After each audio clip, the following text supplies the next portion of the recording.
Hello साथीहरू, कस्तो छ? सबै सन्चै होला। म पनि एकदमै सन्चै छु। आज चाहिँ आमा छोरी जानु लागेको दोकान।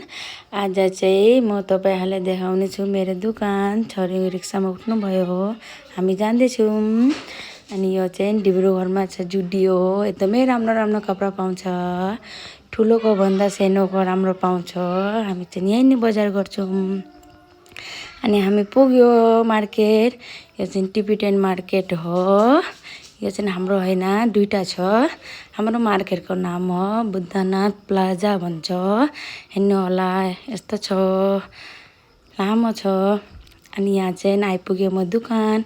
यो चाहिँ मेरो भाइ कस्टमरलाई देखाउँदैछ। यो चाहिँ मेरो जेन्ट्सको हो।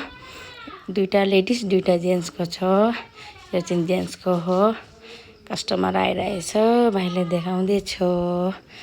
अनि यहाँ चाहिँ हो लेडिजको। यो चाहिँ बहिनीहरू बसिराख्नु भएछ। उहाँ चाहिँ बहिनी हो। हेर्नु, बहिनीले ब्याग देखाउँदैछ। अनि यता पनि छ।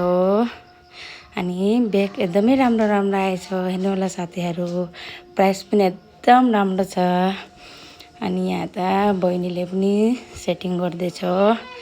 सामान आएको थियो, बहिनीहरूले सबैले सेटिङ गर्दैछ। ब्यागहरू राम्रो राम्रो आएछ भन्दै थियो। अनि यहाँ चाहिँ छोरीले फेसन देखाउँदैछ दोकानको कपडा लाएर।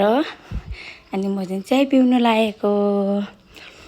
अनि यो चाहिँ मेरो साथीको बहिनीको छोरी। हेर्नु कति क्युट छ, कति राम्री।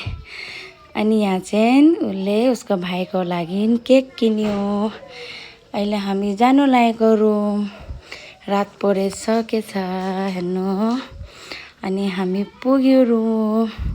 अनि भाइले दिदीले माया गर्दैछ। उसले थाहा छ दिदीले केही त ल्याइदियो भनेर। अनि मैले चाहिँ यहाँ ल्याइदिएको छु केक। हाई भन्दैछ। तपाईँहरूले केक पनि दुईटा ल्याउनु पर्छ, एउटा उसले न त झगडा हुन्छ। अनि लड्डु पनि। अनि तपाईँहरूले मेरो भिडियो कस्तो लाग्यो होला धेरै माया दिनु होला। बाई।